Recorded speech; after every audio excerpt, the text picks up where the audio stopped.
हाँ, मुझे पता है इस लॉकडाउन और कोरोना वायरस की वजह से किस समय से गुजरना पड़ रहा है हमें। हेलो गाइस, आज के इस वीडियो में हम जानेंगे द स्टोरी ऑफ पालमपुर के बारे में, जो कि क्लास 9 इकोनॉमिक्स का चैप्टर 1 है। साइंस से सोशल साइंस में आपका एक और सब्जेक्ट जुड़ गया है, और जिस सब्जेक्ट का नाम है इकोनॉमिक्स। अब तुम कहोगे पहले क्या कम था यार, अब ये और इकोनॉमिक्स और जुड़ गया। अब भाई जुड़ गया तो पढ़ना तो पड़ेगा ही। तो समझ लेते हैं कि इकोनॉमिक्स होता क्या है। The branch of knowledge concern with the production, consumption and transfer of wealth. मतलब एक ऐसा सब्जेक्ट जो किस में डील करे, भाई कोई भी चीज़ किस तरह से प्रोड्यूस होती है, उसकी खपत कैसे होती है, और पैसे के ट्रांसफ़र से। ठीक है, अब बेटा जहाँ पैसे का लेन देन होगा वहाँ तो तुम्हें इंटरेस्ट आएगा ही, उसे कहते हैं इकोनॉमिक्स। इकोनॉमिक्स के अंदर में हम स्टडी करते हैं और समझते हैं कि किस तरीके से हम हमारे रिसोर्सेस को, चाहे वो नेचुरल रिसोर्सेस हो या ह्यूमन मेड रिसोर्सेस हो या फिर खुद ह्यूमन हो, उन्हें हम बढ़िया से अपनी ज़रूरतों के लिए इस्तेमाल कर पाए और उनका कोई वेस्टेज ना हो। क्योंकि हमें पता है रिसोर्सेस लिमिटेड होते हैं, तो रिसोर्सेस को काफ़ी ध्यान से इस्तेमाल करना चाहिए जिससे कि उनका वेस्टेज ना हो। तो that is called economics.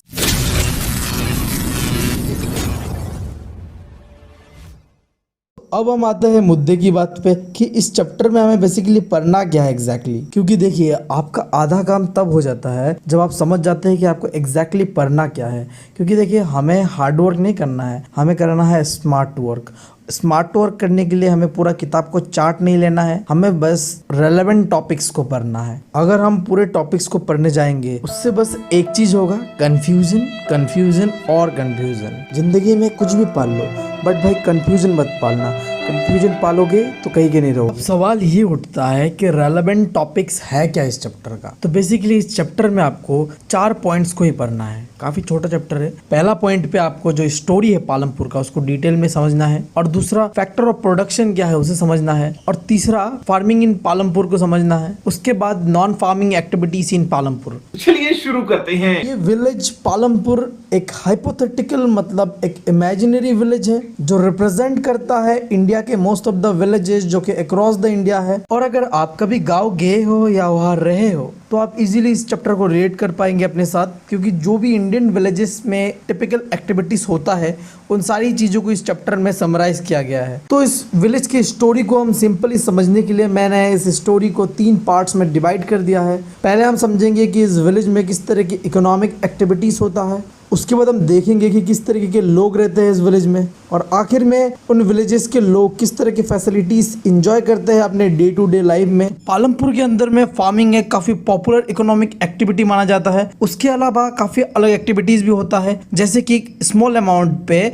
Manufacturing भी होता है, और फिर डेयरी फार्मिंग होता है। उसी तरीके से ट्रांसपोर्ट सर्विसेज और काफ़ी सारे एक्टिविटीज़ होता है। बट बात यह है कि वो सब काफ़ी लिमिटेड स्केल में होता है अगर हम उसे कंपेयर करें फार्मिंग के साथ। उसके बाद अगर हम देखें पॉपुलेशन डिस्ट्रीब्यूशन ऑफ पालमपुर, तो हम देख पाते हैं कि पालमपुर के अंदर में 450 फैमिली से टोटल, और उनमें से 80 अपर क्लास से बिलोंग करते हैं, जो कि होल्ड करते हैं majority of the land in Palampur. और वो काफी रिच है as compare to the other families in the Palampur. इसके अलावा पालमपुर के अंदर में 1/3 population SC that is schedule caste से बिलोंग करते हैं, जो कि काफी स्मॉल या फिर लैंड होता ही नहीं जिनके पास। और ऑब्वियस सा बात है, अगर उनके पास लैंड होल्डिंग कम होगा या फिर होगा ही नहीं तो वो पुअर होंगे। अब आखिर में हमें समझना है लिविंग स्टैंडर्ड ऑफ पालमपुर के बारे में, जहां हम देखेंगे कि पालमपुर के लोग कैसे रहते हैं, क्या क्या फैसिलिटीज मिलता है उन्हें। तो आइए देखते हैं। तो विलेज पालमपुर के अंदर में आपको 3 बेसिक फैसिलिटीज बहुत बढ़िया मिल जाएगा, that is road, electricity and transport services.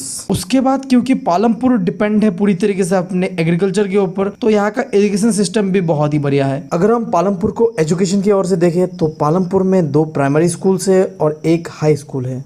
और हेल्थ फैसिलिटीज़ के नाम पे एक गवर्नमेंट और एक प्राइवेट हॉस्पिटल। इस चैप्टर के सेकंड टॉपिक की ओर, जो कि है फैक्टर ऑफ प्रोडक्शन। बट आपको फैक्टर ऑफ प्रोडक्शन के नाम से टॉपिक कहीं नहीं मिलेगा चैप्टर पे, आपको मिलेगा ऑर्गेनाइजेशन ऑफ प्रोडक्शन के नाम से। बट दोनों सेम ही है अल्टीमेटली, क्योंकि आपके एग्जाम में तो फैक्टर ऑफ प्रोडक्शन को ही पूछेगा, तो मैंने आपके आसानी के लिए फैक्टर ऑफ प्रोडक्शन ही कहा। तो सबसे पहले हम समझ लेते हैं प्रोडक्शन क्या है। तो जो भी गुड्स एंड सर्विसेज हम प्रोड्यूस करते हैं, जो कि बेसिकली हमें चाहिए होता है, उसी को प्रोडक्शन कहते हैं। चलो आप प्रोडक्शन को तो समझ गए आप। अब प्रोडक्शन का क्या रिक्वायरमेंट होता है, मतलब प्रोडक्शन करने के लिए क्या क्या चीज चाहिए होता है आपको। तो प्रोडक्शन करने के लिए बेसिकली 4 चीज चाहिए होता है, land, labour, physical capital and human capital.